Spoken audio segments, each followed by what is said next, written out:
Episode 2, Scene 1, Take 1, Mark. Welcome back to Episode 2. With Jason. And Dan. AKA Buddies. Yeah, buddies. Buddy. Hey, buddy. We forgot to include something in the last video. We did some unboxing videos of the table. Here is the unboxing. Harrington. That's from Quirky.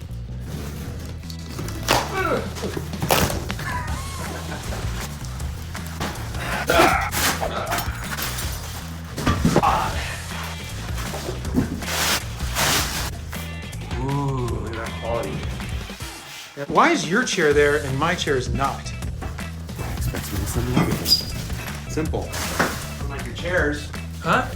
Get that thing out of my face. Engineer taught me that.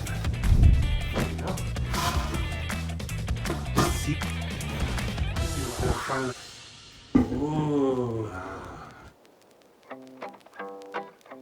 First, I want to explain our buddy talk. Okay, let's do it. Do you remember the origin of the buddy? No. When we used to watch movies together in the theater, when we watched the previews, some were good, some were bad. You and I would be like, "Hey, that's pretty good, buddy." You remember that? Yes. And that stuck now. That's our thing. our call. And then these two guys, Oh yes. Well, that's a reference to these guys, isn't it? because they're buddies. They're buddies, yeah. They talk like that And they're old. So we're going to be buddies. until we get old. The goal is to match them the way they look. And eventually to have a set that's kind of like this.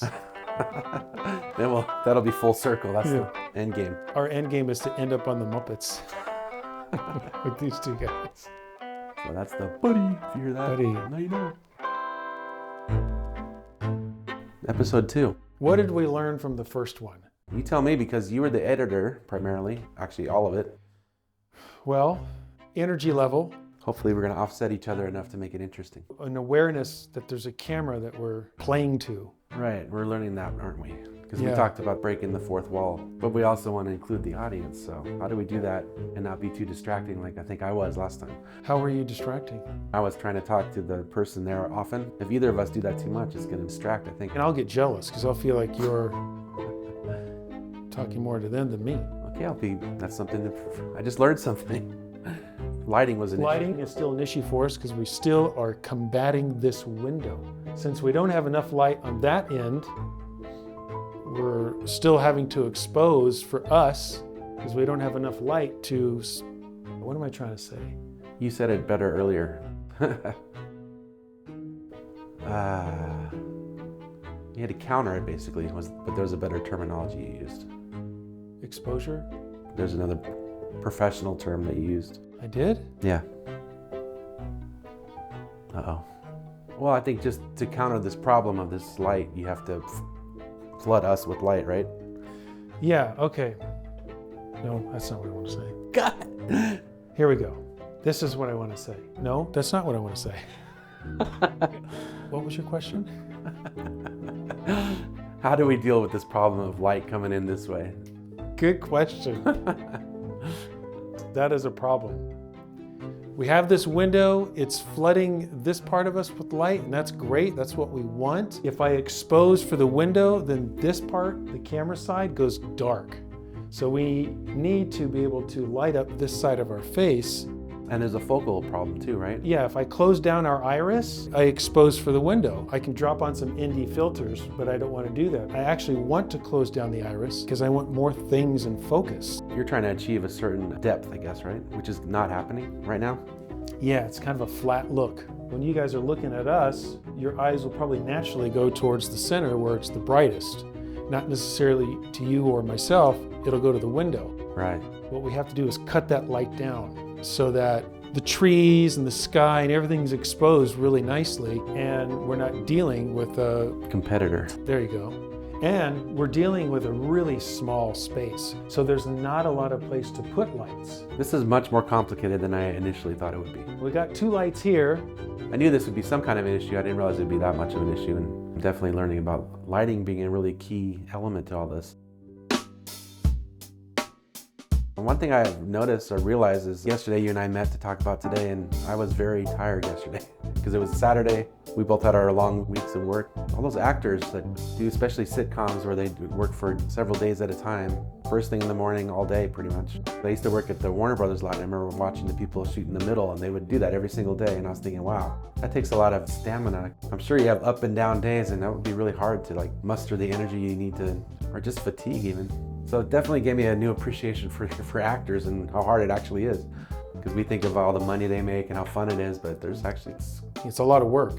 And to pump out videos as much as you need to make them successful. So I was thinking, wow, for a breakout YouTube person, that's quite an accomplishment. Wow, this is really tough. The majority of YouTubers that I do see are just one person doing their own YouTube channel. Some of them start out as a team and then they eventually branch off.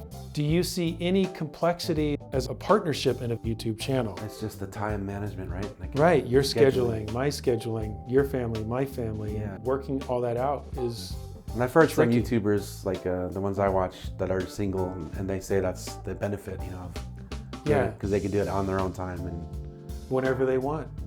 yeah, but we get the benefit of the chemistry, and we both inspire each other.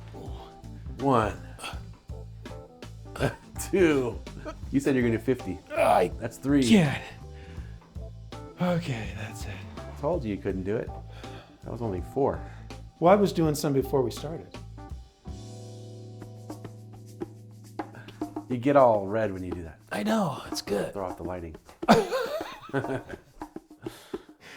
I'd like to see you try that. I will break this chair if I try that. You think so? Every time I sit on it, I'm afraid I'm gonna break it. So This chair can hold 350 pounds. that's good to know. And that's all I'll say.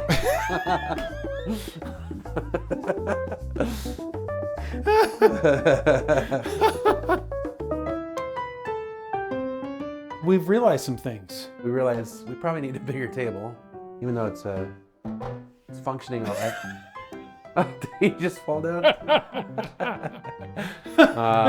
you remember his name? I don't remember who's who. Well, I know now this guy is Waldorf. Statler? Statler. The tall one? Yeah, Yeah, he kind that's of, Statler. he took a fall. I I think think he's a little, No, he's probably some kind of, he's making a criticism of something. He just threw up. Is he sitting there? he's kind of like, oh. Statler and Waldorf. Waldorf, yeah. Named after the hotels, I believe, in New York. The I didn't know Waldorf that. Astoria and the Statler Hilton, I believe. Really? And they first appeared in the year 1975, I believe.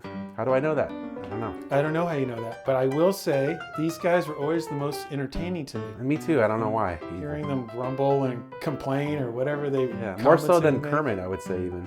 It was Animal, Fozzie the Bear cracked me up. These two, for me especially, were just, I always Yeah. laughed. I Even bet as a you- kid, you know, as a kid.